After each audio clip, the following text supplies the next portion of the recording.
നമുക്കറിയാം രണ്ടുപേരുടെ ഹാർട്ട് ട്രാൻസ്പ്ലാന്റാണ് ഈ കഴിഞ്ഞ ദിവസങ്ങളിലൂടെ നടന്നത്. അജിൻ ഏലിയാസും അതുപോലെ തന്നെ ആവണിയും രണ്ടുപേരും ഇന്ന് ICUവിൽ അവർ വളരെ നന്നായിട്ട് ഇമ്പ്രൂവ് ചെയ്തു വരുന്നു. ഏറ്റവും ഭംഗിയായിട്ട് സർജറി ചെയ്ത ജോസ് ചാക്കോ പെരിയപ്പുറവും അതോടൊപ്പം തന്നെ ജേക്കബ് സാറും കൂടിയ ആ വലിയ ടീമിലെ എല്ലാവർക്കും പ്രത്യേകമായിട്ട് ഞാൻ നന്ദി പറയുകയാണ്. ഞാൻ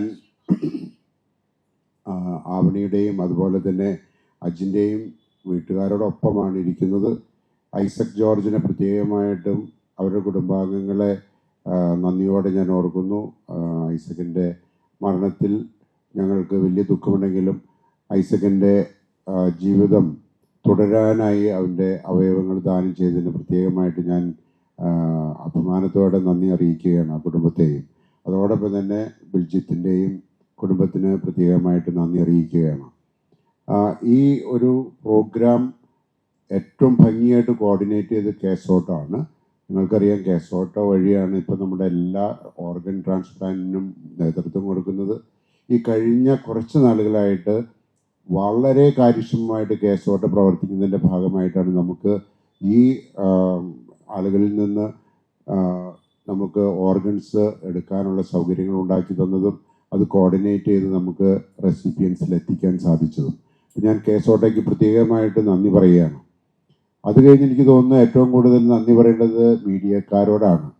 നിങ്ങൾക്കറിയാലോ, മീഡിയയുടെ ഏറ്റവും പ്രധാനപ്പെട്ട ധർമ്മം അവർ ഈ ഒരു നന്മയെ ജനങ്ങളുടെ മുമ്പിലേക്ക് എത്തിച്ചത് വലിയ കാര്യമാണ്.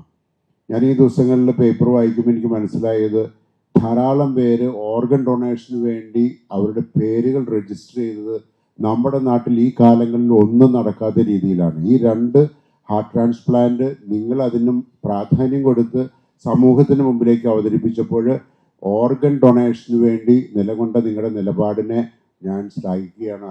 ഇത്രയും വലിയൊരു കാര്യം നിങ്ങൾക്ക് ചെയ്തതിന് പ്രത്യേകം നന്ദി പറയുന്നു. അപ്പോൾ മീഡിയയ്ക്ക് ഞാൻ പ്രത്യേകമായിട്ട് നന്ദി അറിയിക്കുകയാണ്. ഇവിടുത്തെ ഹാർട്ട് ഉണ്ട്, ഇവിടുത്തെ ട്രാൻസ്പ്ലാന്റ് പേഷ്യൻ്റ് ഉണ്ട്, ടീം റെഡിയാണെന്ന് ഞങ്ങൾ അറിയിച്ച നിമിഷം മുതൽ ഗവൺമെൻറ്റിൻ്റെ ഭാഗത്തു നിന്ന് ശക്തമായ ഇടപെടലുകളുണ്ടായിരുന്നു. ഹെലികോപ്റ്റർ അടുത്തൊന്നും ഉണ്ടായിരുന്നില്ല. അതൊക്കെ കൊണ്ടുവന്ന് അതിനുള്ള വേണ്ട എല്ലാ സൗകര്യങ്ങളും കാര്യങ്ങളും ചെയ്യാൻ ഗവൺമെൻറ്റിൻ്റെ ഭാഗത്തു നിന്ന് തയ്യാറായിരുന്നു. അതിന് ഗവൺമെൻറ്റിന്, സർക്കാരിന് മുഴുവൻ ഞാൻ പ്രത്യേകം നന്ദി പറയും. സർക്കാരിന് മാത്രം പറഞ്ഞുകൊണ്ട് കാര്യമില്ല.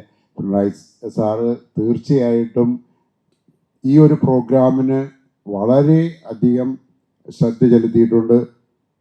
ഹെലികോപ്റ്റർ ചാലക്കുടിയിലായിരുന്നു ഞാൻ അറിയണേ. അവിടെ നിന്ന് ട്രിവാൻഡ്രത്തേക്ക് വരുത്താനും അവിടെ നിന്ന് നമ്മളുടെ പ്രോഗ്രാം വിജയപ്രദമാക്കാനായിട്ട് അവിടെ നിന്ന് സജ്ജീകരണങ്ങൾ ചെയ്യാനും പാതിരായ്ക്ക് തന്നെ എല്ലാ തയ്യാറെടുപ്പുകളും നടത്താൻ തയ്യാറായി. പിണറായി സാറിന് പ്രത്യേകമായിട്ട് ഞാൻ പറയുന്നു. ഞങ്ങളുടെ സ്വന്തം മന്ത്രിയായ രാജീവ് സാറാണ് ഇതിന് ചുക്കാൻ പിടിച്ചത്. പി രാജീവ് സാറിന് ഞാൻ പ്രത്യേകമായിട്ട് നന്ദി പറയുകയാണ്. ഞാൻ അജിൻ്റെ ബ്രദറാണ്, ചേട്ടനാണ്. അജിനിപ്പോൾ ഈ പറഞ്ഞ പോലെ ഇവിടെ ട്രാൻസ്പ്ലാന്റേഷൻ കഴിഞ്ഞ് ഇന്ന് രാവിലെ കയറി കണ്ടിരുന്നു. സുഖമായിട്ടിരിക്കുന്നു, വേറെ വിഷയങ്ങളൊന്നുമില്ല. അപ്പോൾ അജിന് ഇത് അസുഖം വരുന്നത് 2012-ലാണ്. 2012 അവൻ 10ാം ക്ലാസ്സിൽ പഠിച്ചുകൊണ്ടിരിക്കുമ്പോഴാണ് ഈ ഒരു അസുഖം വരുന്നത്. ആദ്യം അതായത് അറ്റാക്കായിട്ട് വന്നത് നമുക്ക് മനസ്സിലായില്ലായിരുന്നു. വീട്ടിൽ വെച്ച് ഞങ്ങൾ സ്കൂളിൽ പോകാൻ നിൽക്കുന്ന സമയത്ത് പെട്ടെന്ന് നെഞ്ചുവേദനയായിരുന്നു. നെഞ്ചുവേദന വന്നിട്ട് അവൻ പെട്ടെന്ന് കിടന്നിട്ട് നെഞ്ചുവേദന മാറില്ല എന്ന് പറഞ്ഞ് അപ്പോൾ തന്നെ അപ്പച്ചനും അമ്മച്ചും കൊണ്ട് എടുത്ത് LF കൊണ്ടുപോയി. അവിടെ അടുത്ത് LF ഹോസ്പിറ്റൽ ഉണ്ടായിരുന്നേ. LF-ലായിരുന്നു. പിന്നെ അത് കണ്ടുപിടിക്കാൻ ഇത്തിരി സമയമെടുത്തു. കാരണം ചെറിയ കുട്ടികളിൽ ഇങ്ങനെ ഒരു അറ്റാക്ക് വരുന്ന ഒരു കേസ് അത്രയും നാൾ കേട്ടിട്ട് പോലും അങ്ങനെ വിരളമാണ്. പിന്നെ അവിടെ തന്നെ വെച്ച് ബൈപ്പാസ് ചെയ്തു. 2 ബ്ലോക്ക് ഉണ്ടായിരുന്നു. അത് കഴിഞ്ഞ് അതിൻ്റെ റെസ്റ്റൊക്കെ കഴിഞ്ഞ് കുറച്ച് നാൾ പഠിക്കാനൊക്കെ പോയി. 10ാം ക്ലാസ് പാസ്സായി. +1 +2 പഠിക്കാൻ കയറി. ആ സമയത്തിന് പിന്നെയും ഹൃദയ സംബന്ധമായ അസുഖം വരുന്നു. ആൻജിയോപ്ലാസ്റ്റി ചെയ്തു. അതും അവിടെ തന്നെ ചെയ്തു.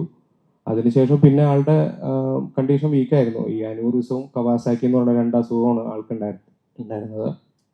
അതുകൊണ്ട് അപ്പോൾ ഞങ്ങളുടെ അടുത്ത് അന്ന് തന്നെ പറഞ്ഞിട്ടുണ്ടായിരുന്നു ട്രാൻസ്പ്ലാന്റേഷൻ നോക്കണമെന്ന്.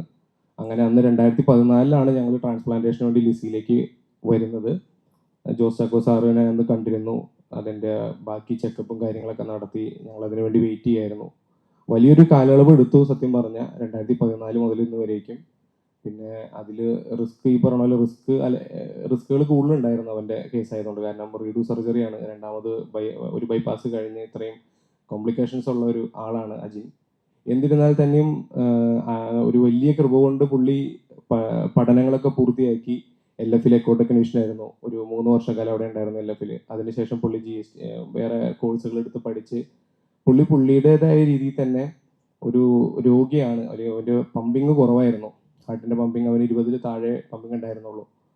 എന്നിരുന്നാലും അവന്റെ ജീവിതം ഒരിക്കലും ഒരു രോഗിയാണെന്ന് കരുതി അങ്ങനെ ഇരുന്നിട്ടില്ല.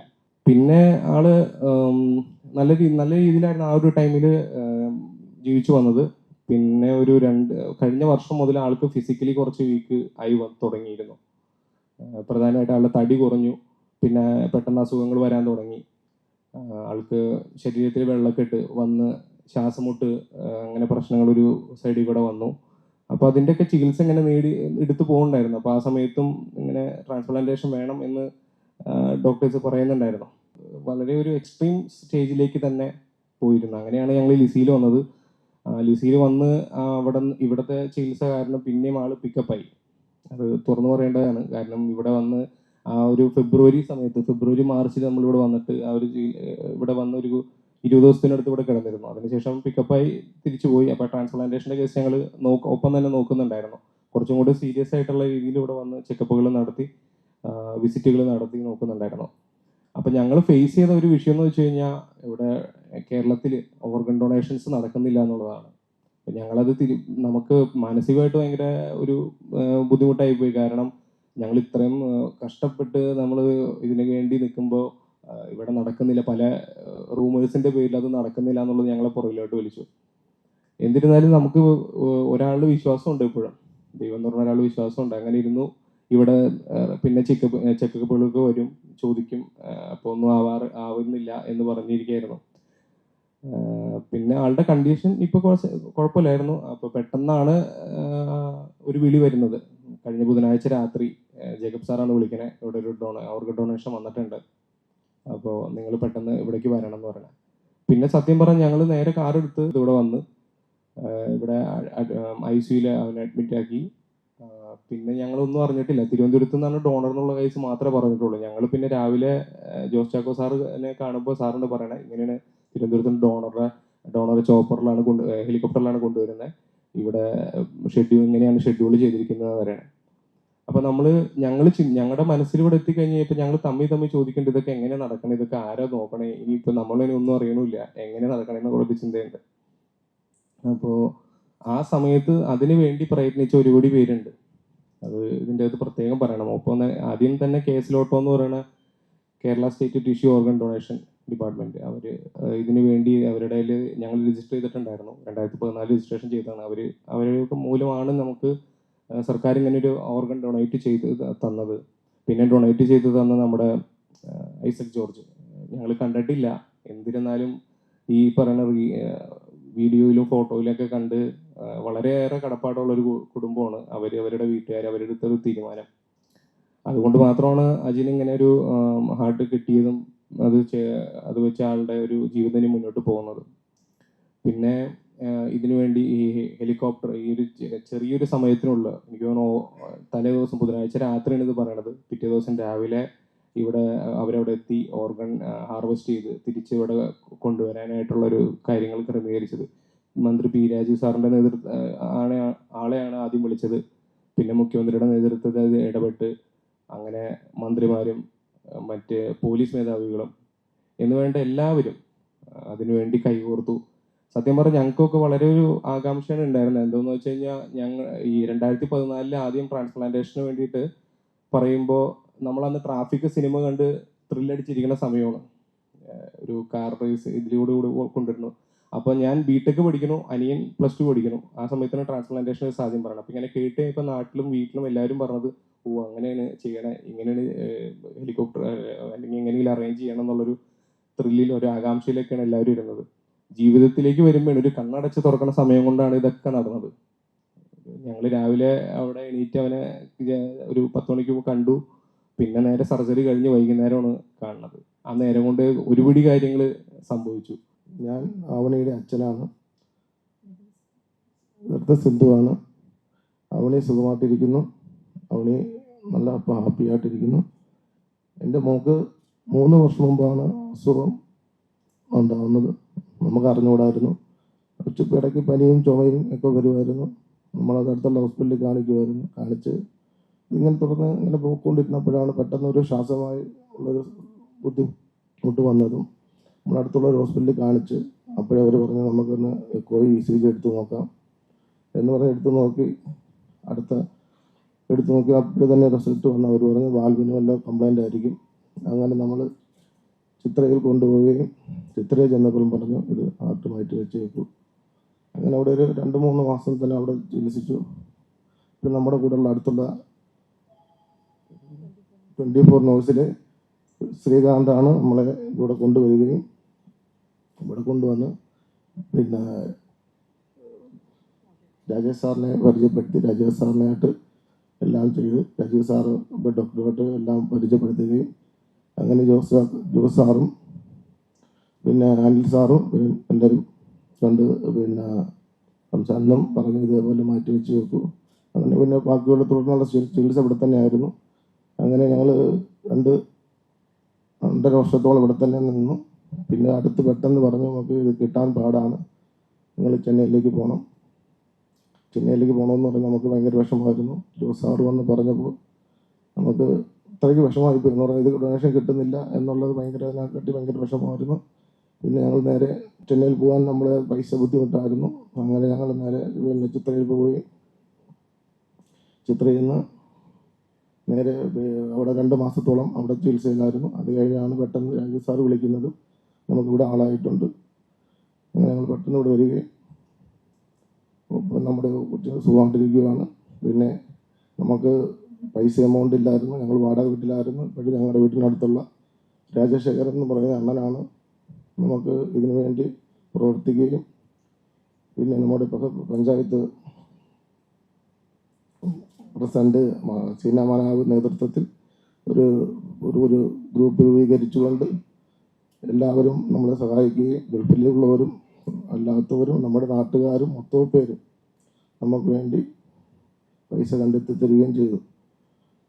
അവന് മോളുടെ അമ്മ സിന്ധു എൻ്റെ മോളെ ജീവിതത്തിലേക്ക് കൊണ്ടുവന്ന സർവേശ്വരന്മാരോട് ആദ്യം നന്ദി പറയുന്നു.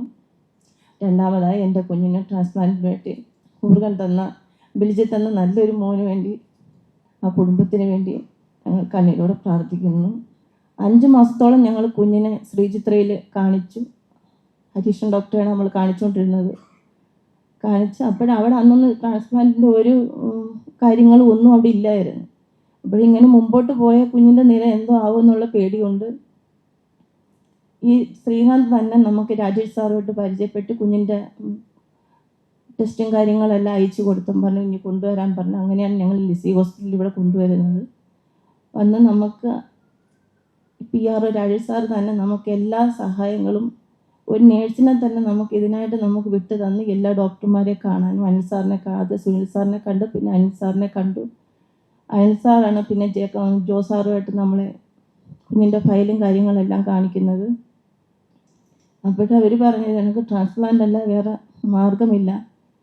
ഇത്രയും അതിനുള്ള സാമ്പത്തികമായി ഞങ്ങൾ പിന്നോക്കത്തിലായിരുന്നു. എൻ്റെ ഭർത്താവ് കൂലിപ്പണിക്കാരനാണ്. അങ്ങനെയായിരുന്നപ്പോൾ ഇവിടുന്ന് നമുക്കൊരു ലെറ്റർ ജോസാർ തരികയും ആ ലെറ്റർ മുഖേനയാണ് ഞങ്ങളുടെ അടുത്തുള്ള ഈ രാജശേഖരൻ എന്ന് പറയുന്ന അണ്ണനെ ഞങ്ങൾ കോണ്ടാക്ട് ചെയ്തത്. ഞങ്ങളുടെ അയൽവാസിയാണ്. ആ അണ്ണനാണ് ഇതിനെല്ലാം മുൻകൈ എടുത്ത് നമ്മുടെ സമുദായത്തിലെ ആൾക്കാർ എല്ലാം കൂടെ നമ്മുടെ കൂടെ എല്ലാവരും നമ്മൾ കൂടെ വന്നു നിന്ന് ഈ ലോകമെമ്പാടുമുള്ള ജനങ്ങൾ ഞങ്ങൾക്ക് വേണ്ടിയിട്ട് സഹായിച്ചു. ഒരു തുക ഞങ്ങളുടെ കുഞ്ഞിൻ്റെ പേരിൽ ബാങ്കിൽ ഡെപ്പോസിറ്റ് ഇട്ടു. അപ്പോഴും നമ്മൾ ഇവിടുത്തെ ട്രീറ്റ്മെൻറ്റ് തുടരുകയായിരുന്നു. തുടർന്നുകൊണ്ടിരിക്കെ തന്നെ ഈ ഇടയ്ക്ക് ഇത് കണക്ക് ചുമയും പനിയായിട്ട് ഇവിടെ വരും, കാഷ്വാലിറ്റി വരും. കുഞ്ഞ് 10-15 ദിവസം ഇവിടെ അഡ്മിറ്റായി കിടക്കും. നല്ല സുഖപ്പെടുത്തി പോവും. നല്ല ഡോക്ടേഴ്സ്, നല്ല നേഴ്സുമാർ, നല്ല ട്രീറ്റ്മെൻറ്റ് എല്ലാം നമ്മൾ വിചാരിച്ചതിന് അപ്പുറം നല്ല ട്രീറ്റ്മെൻ്റ് ആയിരുന്നു ഇവിടെ നമുക്ക് കിട്ടിക്കൊണ്ടിരുന്നത്. അങ്ങനെ ഇരിക്കുകയാണ് പിന്നെയും കുഞ്ഞിൻ്റെ നില പഴയ കണക്ക് തന്നെ മുമ്പോട്ട് പോയിക്കൊണ്ടിരുന്നപ്പം ഈ 2 വർഷക്കാലമായിട്ട് ഇവിടെ ഡോണേഴ്സിൻ്റെ ഒന്നും നടക്കാത്തത് കൊണ്ടും നമുക്ക് ചെന്നൈയിലത്തേക്ക് കൊണ്ടുപോകാനായിട്ട് ഇവിടെ ഡോക്ടർ പറയുകയും നമുക്ക് ഇവിടുന്ന് ലെറ്റർ തരികയും ചെയ്തു. അപ്പോൾ ചെന്നൈയിലത്തേക്കാകുമ്പോൾ നമ്മുടെ കയ്യിലുള്ള തുകയിൽ ഇത് ആകൂലം നമ്മൾ തിരക്കിയപ്പോഴത്തേനാണ് ശ്രീചിത്രയിലോട്ട് നമ്മൾ കുഞ്ഞിനെ കൊണ്ട് പോകുന്നത്. അവിടെ ചെന്ന് ഞങ്ങൾ ഇതേ കണക്ക് പറഞ്ഞ കാര്യങ്ങളൊക്കെ അവർ പറഞ്ഞ് നമുക്ക് നോക്കാം. അങ്ങനെ ഒന്നും കൂടെ എല്ലാ ടെസ്റ്റുകളെല്ലാം ചെയ്ത് വാൽവിൻ്റെ റിപ്പയർ ചെയ്യാമെന്ന് പറഞ്ഞ് അതിൻ്റെ ടെസ്റ്റുകളെല്ലാം കഴിഞ്ഞ് ചെയ്തപ്പോഴത്തേന് അവർ പറഞ്ഞ് അത് ചെയ്യാൻ പറ്റത്തില്ല, കാരണം അത്രത്തോളം കുഞ്ഞിൻ്റെ നില വഷളായിരിക്കുക, അതുകൊണ്ട് അത് ചെയ്യാൻ പറ്റില്ല, ട്രാൻസ്പ്ലാന്റ് എല്ലാം നമുക്ക് വേറെ വഴിയില്ല, അതിനുള്ള വർക്കപ്പുകളെല്ലാം ചെയ്യാമെന്ന് പറഞ്ഞു. അവിടെ തന്നെ എല്ലാ മോളെ അഡ്മിറ്റ് ആക്കിക്കൊണ്ട് തന്നെ എല്ലാ ഡോക്ടേഴ്സും വന്ന് കുഞ്ഞിൻ്റെ എല്ലാ ടെസ്റ്റുകളും നൽകി എല്ലാ ട്രീറ്റ്മെൻറ്റും എല്ലാം കറക്റ്റ്, എല്ലാ കാര്യങ്ങളും പോസിറ്റീവായിരുന്നു. അങ്ങനെ ഇരിക്കെ ലിസ്റ്റ് പേരിട്ടു, വെയിറ്റിംഗ് ലിസ്റ്റ് കടന്നുകൊണ്ട് തന്നെ അവർ പറയുന്ന റിവ്യൂവിൽ നമ്മൾ പോകുമായിരുന്നു. അങ്ങനെ കഴിഞ്ഞ വെള്ളിയാഴ്ച ഫ്രൈഡേ നമ്മൾ റിവ്യൂവിന് പോയപ്പോഴാണ് ഇവിടുന്ന് രാജേഷ് സാറ് വിളിക്കുന്നത്. ഞങ്ങൾക്ക് ഡോണർ ശരിയായിട്ടുണ്ട്, നമുക്ക് ഇവിടെ ചെയ്യാൻ താല്പര്യമുണ്ടോ എന്ന് ചോദിച്ചു. നമുക്ക് എവിടെയായാലും ഒരു നാഴിക്കുമ്പോൾ നമ്മുടെ കുഞ്ഞിനെ ജീവിതത്തിലേക്ക് കൊണ്ടുവരാൻ തന്നെ നമ്മൾ തീരുമാനിച്ചു. അങ്ങനെ തന്നെ സാറിൻ്റെ വിളിച്ച മുഖേന ഞങ്ങളുടെ അവിടുന്ന് പെട്ടെന്ന് ഇവിടെ വരികയും അതിന് ഏറ്റവും കടപ്പെട്ട് നമ്മൾ അവിടെയുള്ള ഈ രാജശേഖര അണ്ണൻ തന്നെ അതിന് തന്നെ MP നമ്മൾ പ്രേമചന്ദ്രൻ സാർ നമുക്ക് ട്രെയിൻ ടിക്കറ്റ് എടുത്ത് എല്ലാത്തിനും റെഡിയാക്കി തന്നതും എല്ലാ ആൾക്കാരെയും ഞാൻ എല്ലാവരോടും നന്ദി പറഞ്ഞു. ആരെങ്കിലും വിട്ടുപോയിട്ടുണ്ടെങ്കിൽ എന്നോട് ക്ഷമ ചോദിക്കുന്ന എല്ലാവരെയും കാരുണ്യത്തിലും അനുഗ്രഹത്തിലും ഇവിടെ എത്തിക്കാൻ പറ്റി. പിന്നെ ഇവിടുത്തെ ഡോക്ടേഴ്സ്, നേഴ്സുമാർ എല്ലാവരും ഞങ്ങൾ കുഞ്ഞിന് വേണ്ടിയിട്ട് ഇപ്പോഴും നല്ല ട്രീറ്റ്മെൻറ്റ്, നല്ല സ്നേഹം, നല്ല കെയറിങ് എല്ലാം എൻ്റെ പൊന്നുമോക്ക് കിട്ടുന്നുണ്ട് ഞങ്ങൾക്ക്. ഇത്രയും പെട്ടെന്ന് എൻ്റെ പൊന്നുമോക്ക് സുഖപ്പെടട്ടെ. പിന്നെ ഞങ്ങളുടെ മോക്ക് ഡോണർ തന്ന എൻ്റെ വിൽജിത്ത് മോന്, ആ കുടുംബത്തിന് 1000 നന്ദി പറയുന്ന. ആ കുഞ്ഞ് ആ കുടുംബത്തിൻ്റെ അവർക്കടെ മനസ്സ് നഷ്ടപ്പെട്ടെങ്കിലും അവർക്കടെ മകൻ്റെ അവയവങ്ങൾ കൊടുക്കാൻ ദാനം ചെയ്യാൻ കാണിച്ച കുടുംബത്തിലെ അംഗങ്ങൾക്ക് ഞങ്ങളുടെ 1000 നന്ദി പറയുന്നു. 2 പേഷ്യൻസും വളരെ നന്നായിരിക്കുന്നു. അജിനെ മിനിഞ്ഞാന്ന് തന്നെ വെന്റിലേറ്ററിൽ നിന്ന് മാറ്റി ഭക്ഷണമൊക്കെ കഴിച്ചു, പൈപ്പ് എടുത്തു. ഇന്നിപ്പം വൈകുന്നേരം ആകുമ്പോഴത്തേക്ക് എഴുന്നേൽപ്പിച്ചിരുത്തും. 1-2 ദിവസങ്ങൾക്ക് ശേഷം മുറിയിലെ റൂമിലേക്ക് മാറ്റാൻ പറ്റുമെന്നാണ് പ്രതീക്ഷിക്കുന്നത്. അതുപോലെ തന്നെ നമ്മുടെ ആവണി കൃഷ്ണയും ഇന്നലെ വെന്റിലേറ്ററിൽ നിന്ന് മാറ്റി ഇന്ന് ട്യൂബൊക്കെ എടുത്ത് ഒരു പക്ഷേ നാളെ രാവിലെയോടുകൂടി എഴുന്നേൽപ്പിച്ചിരുത്താനും മൊബിലൈസ് ചെയ്യാനും പറ്റുമെന്നാണ് പ്രതീക്ഷിക്കുന്നത്. 2 പേരും ഭക്ഷണം കഴിക്കാൻ തുടങ്ങി, സംസാരിക്കാൻ തുടങ്ങി. വളരെ പോസിറ്റീവായിട്ടാണ് 2 പേരും അവർക്ക് കിട്ടിയ ഹൃദയത്തോട് പ്രതികരിച്ചിരിക്കുന്നത്. അതുകൊണ്ട് തന്നെ അവർക്ക് ലോങ് ടേം ബെനിഫിറ്റും കിട്ടുമെന്നാണ് ഞങ്ങൾ പ്രതീക്ഷിക്കുന്നത്. അപ്പം മാധ്യമങ്ങളുടെ ഒരു വലിയ സപ്പോർട്ടാണ് ഞങ്ങളെ സംബന്ധിച്ചിടത്തോളം ഏറ്റവും പ്രധാനപ്പെട്ട അവയവദാനത്തിൻ്റെ ഭാഗമായിട്ട് ഞങ്ങൾ ഇനിയും ആഗ്രഹിക്കുന്നതും പ്രതീക്ഷിക്കുന്നു. അപ്പോൾ ഇത്രയും മാധ്യമങ്ങളോട് വരിക എന്ന് പറയുന്നത് തന്നെ നിങ്ങൾക്ക് ഇതിനകത്തുള്ള ഒരു വലിയ ഇൻട്രസ്റ്റും അത് മുന്നോട്ട് കൊണ്ടുപോകാനുള്ള, കാരണം എപ്പോഴും മാധ്യമങ്ങളെ എല്ലാവരും കുറ്റം പറയാറുണ്ട്, എപ്പോഴും നെഗറ്റീവ് ന്യൂസ് വരുവോളം എന്നൊക്കെ പറയാറുണ്ട്. ഈ പോസിറ്റീവ് ന്യൂസ് ഇത്രയും ഭയങ്കരമായിട്ട് വളരെ വന്നത് നമ്മളെ സംബന്ധിച്ചിടത്തോളം വലിയൊരു ചേഞ്ചാണ്. ആളുകൾക്ക് ഈ പോസിറ്റീവ് ന്യൂസ് കേൾക്കാനും അതിലെ ഭാഗഭാക്കാക്കാനും അതിനെ പ്രോത്സാഹിപ്പിക്കാനുള്ള ഒരു സാഹചര്യം ക്രിയേറ്റ് ചെയ്യാനായിട്ട് മാധ്യമങ്ങൾക്ക് കഴിഞ്ഞു എന്നുള്ളത് ഞങ്ങളെ സംബന്ധിച്ചിടത്തോളം വളരെ സന്തോഷകരമായ ഒരു സാഹചര്യമാണ്. ഇനി മുന്നോട്ട് നമ്മൾക്ക് ഒരുമിച്ച് പ്രവർത്തിക്കാം. ഒത്തിരി ജീവിതങ്ങൾ നമ്മുടെ സമൂഹത്തിൽ നഷ്ടപ്പെട്ടിട്ടുണ്ട്. ഞങ്ങളുടെ കൺമുമ്പിൽ വെച്ച് തന്നെ ഞങ്ങൾക്ക് മരിച്ചുപോയ ഒരു പേഷ്യൻസ് ഉണ്ട്. ഈ 2 പേരോട് ഞങ്ങൾ അന്യ സംസ്ഥാനങ്ങളിലേക്ക് പോകാനായിട്ട് വളരെ നിർബന്ധിച്ചതാണ്. കാരണം അവരുടെ ജീവൻ നഷ്ടപ്പെടുമോ എന്ന ഭയപ്പാട് ഞങ്ങൾക്കുണ്ടായിരുന്നു. അതുപോലെ ഞങ്ങൾക്ക് രക്ഷപ്പെടുത്താൻ പറ്റാത്ത ഒത്തിരി പേഷ്യൻസ്, അവരാണ് ഒരു പക്ഷേ രക്ഷപ്പെടുത്താൻ പറ്റിയവരെക്കാളും വളരെ കൂടുതലായിട്ടുള്ളവർ. കാരണം അന്യ സംസ്ഥാനങ്ങളിലെ സാമ്പത്തിക ബാധ്യത അവർക്ക് താങ്ങാനാവില്ല. 50-60 ലക്ഷം രൂപ ഹാർട്ട് ട്രാൻസ്പ്ലാന്റേഷൻ വരുമ്പോൾ നമ്മൾ പലപ്പോഴും വളരെ സ്മൂത്തായിട്ട് പോയി കഴിഞ്ഞാൽ ഒരു 10 to 12 lakhs rupees നമുക്ക് ട്രാൻസ്പ്ലാന്റേഷൻ കഴിഞ്ഞ് പേഷ്യൻ്റ് 1 മാസത്തെ ഹോസ്പിറ്റൽ സ്റ്റേയും ഫുഡും മരുന്നുകളെല്ലാം കഴിഞ്ഞിട്ട് വീട്ടിൽ പോകുന്ന ഒത്തിരി സാഹചര്യങ്ങൾ നമുക്കിവിടെ ഉണ്ടായിട്ടുണ്ട്. അത് നമുക്ക് മുന്നോട്ട് പോകാനും നമ്മുടെ പേഷ്യൻസിനെങ്കിലും നമ്മുടെ സംസ്ഥാനത്തിൽ തന്നെ അവരുടെ ചികിത്സ കൊടുക്കാനുള്ളൊരു സാഹചര്യം ഉണ്ടാകുവാനും നമുക്ക് ശ്രമിക്കാം. 2016 ഞാൻ ഓർക്കുന്നു, ബോംബെയിൽ നിന്നും ഡൽഹിയിൽ നിന്നും ഞങ്ങൾക്ക് ഇവിടെ റെസിപ്പിയൻസ് വരുമായിരുന്നു. ഈ കഴിഞ്ഞ വർഷവും ഒരു പേഷ്യൻ്റ് അന്ന് വന്നിരുന്നൊരു പേഷ്യൻ്റ് ഹാർട്ട് ട്രാൻസ്പ്ലാന്റേഷൻ കഴിഞ്ഞിട്ട് ഇവിടെ വന്ന് ഫോളോ അപ്പ് ചെയ്യുന്നുണ്ട്. മറ്റ് സംസ്ഥാനങ്ങളിലേക്ക് നമ്മൾ വിട്ട പേഷ്യൻസ് ട്രാൻസ്പ്ലാന്റ് കഴിഞ്ഞിട്ട് ഞങ്ങൾ ഫോളോ അപ്പ് ചെയ്യുന്നുണ്ട്. അങ്ങനെ ഒത്തിരി കാര്യങ്ങളുണ്ട്. അതുകൊണ്ട് നമ്മളുടെ സംസ്ഥാനത്തേക്ക് നമുക്ക് വീണ്ടും അവയവദാനവും അവയവ മാറ്റിവെക്കൽ ശസ്ത്രക്രിയയും കൊണ്ടുവരാനുള്ള ഒരു സാഹചര്യം നമുക്ക് സൃഷ്ടിക്കാം. അതുപോലെ തന്നെ ഇപ്പോൾ അവയവം ജീവിച്ചിരിക്കുമ്പോൾ ലൈവ് ഓർഗൻ ഡൊണേഷൻ, അതിനകത്ത് ഒത്തിരി ഓർഗൻ ലോബി എന്ന് പറയുന്ന ഒത്തിരി ഇൻവോൾവ്മെൻറ്റ് ഉള്ളതായിട്ട് നമ്മൾക്കറിയാം. അതെല്ലാം മാറ്റാനായിട്ട് മസ്തിഷ്ക മരണത്തിന് ശേഷമുള്ള അവയവദാനം നമ്മളെ സഹായിക്കും. യൂറോപ്യൻ രാജ്യങ്ങളിലെല്ലാം 90-95% അവയവ മാറ്റിവെക്കൽ ശസ്ത്രക്രിയയും മസ്തിഷ്ക മരണത്തിന് ശേഷമുള്ള അവയവദാനവുമായിട്ട് ബന്ധപ്പെട്ടാണ് ഇരിക്കുന്നത്. വളരെ സുതാര്യമായിട്ട് ചെയ്യുന്നൊരു കാര്യമാണ്. ഞങ്ങൾക്ക് ഒരു അവയവം ഉണ്ടെന്ന് ഞങ്ങൾ അറിയുന്ന 2-3 മണിക്കൂറുകൾക്ക് മുമ്പായിരിക്കാം. നമ്മൾക്കാണ് അലോക്കേറ്റ് ചെയ്തിരിക്കുന്നത്, വേറെ ഹോസ്പിറ്റലിലേക്കാണ് അലോക്കേറ്റ് ചെയ്തിരിക്കുന്നതെന്ന് നമ്മൾക്ക് അറിഞ്ഞുകൂടാ. അപ്പോൾ അത്രമാത്രം അപ്രതീക്ഷിതമായിട്ടും ട്രാൻസ്പെറൻ്റ് ആയിട്ടും ഗവൺമെൻറ് ഭാഗത്തു നിന്നാണ് ഈ ഓർഗൻ അലോക്കേറ്റ് ചെയ്യുന്നത്. അതിന് യാതൊരു രീതിയിലുള്ള സാമ്പത്തികമായിട്ടുള്ള ഒരു ട്രാൻസാക്ഷൻസ് അവിടെ നടക്കുന്നില്ല. അത് വീണ്ടും റെഗുലറായിട്ട് വരികയാണെന്നുണ്ടെങ്കിൽ നമ്മൾക്ക് ലൈവ് ഓർഗൻ ഡൊണേഷൻ പൂർണ്ണമായിട്ടും മാറ്റി എല്ലാ മസ്തിഷ്ക മരണത്തിലേക്ക് മാറ്റാനായിട്ട് നമുക്ക് സാധിച്ചെന്ന് വരും. അങ്ങനെ മസ്തിഷ്ക മരണം സംഭവിക്കാൻ വേണ്ടി നമ്മൾ ആഗ്രഹിക്കുന്നതല്ല, എന്നിരുന്നാലും അങ്ങനെ ഉണ്ടാകുന്ന ഒരു സാഹചര്യം വരികയാണെങ്കിൽ അത് പൂർണ്ണമായിട്ടും ജീവിതങ്ങൾ രക്ഷിക്കാൻ വേണ്ടി നമുക്ക് ഉപയോഗിക്കാവുന്ന ഒരു സാഹചര്യത്തിലേക്ക് കൊണ്ടുവന്നാൽ നമ്മളുടെ എല്ലാ പേഷ്യൻസിനെയും നമ്മൾക്ക് നമ്മുടെ സംസ്ഥാനത്ത് തന്നെ അവർക്ക് അഫോർഡബിൾ ആയിട്ടൊരു കോസ്റ്റിൽ വിജയകരമായിട്ട്, മാത്രമല്ല നമ്മൾക്ക് 12 വർഷം 11 വർഷം 13 വർഷമൊക്കെ ട്രാൻസ്പ്ലാന്റേഷന് ശേഷം ജീവിക്കുന്ന വ്യക്തികളുണ്ട്. നിങ്ങൾക്കെല്ലാവർക്കും അറിയാം, നമ്മൾ ഒരു ഹൃദയം മാറ്റിവെച്ച വ്യക്തിക്ക് വീണ്ടും രണ്ടാമതൊരു ഹൃദയം കൂടെ ഇന്ത്യയിൽ ആദ്യമായിട്ട് മാറ്റിവെച്ചത് നമ്മൾ തന്നെയാണ്. ഗിരീഷ് 11 വർഷമായിട്ട് വളരെ ആരോഗ്യവാനായിട്ട് ജീവിക്കുന്നു. അപ്പോൾ നമ്മളുടെ ഫിനാൻഷ്യൽ ബേർഡൻ മാത്രമല്ല, long term results also is one of the best in the country, comparable with international standards.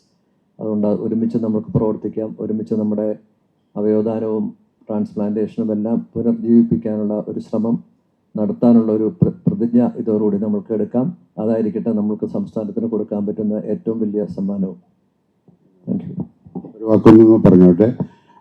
സാധാരണ നമുക്ക് ഹാർട്ട് ട്രാൻസ്പോർട്ട് ചെയ്യാനായിട്ട് നമുക്ക് ഹെലികോപ്റ്റർ വിട്ട് തരാറുണ്ട്. ഇത്തവണ CM നമ്മളോട് പറഞ്ഞു, രോഗിയെ കൊല്ലത്തു നിന്ന് ഇങ്ങോട്ടേക്ക് കൊണ്ടുവരണമെങ്കിൽ ഹെലികോപ്റ്റർ തയ്യാറാണ്, ആവണിയെ ഇങ്ങോട്ടേക്ക് ട്രാൻസ്പോർട്ട് ചെയ്യാൻ. അതും ഞാൻ പറയുന്നു, സർക്കാരിൻ്റെ ഭാഗത്തു നിന്നുള്ള സഹകരണമാണ് ഞാൻ പ്രത്യേകമായിട്ട് അറിയിക്കുകയാണ്. 25 കാറുകൾ, 30 സ്കൂട്ടറുകൾ, 30 ഗോൾഡ് കോയിൻസ്, 60 ഇന്റർനാഷണൽ ട്രിപ്സ്, ദിവസേന 1 ലക്ഷം രൂപ, 25 കോടി രൂപയുടെ ഡിസ്കൗണ്ടുകളും സമ്മാനങ്ങളുമായി മൈജി ഓണം മാസ് ഓണം.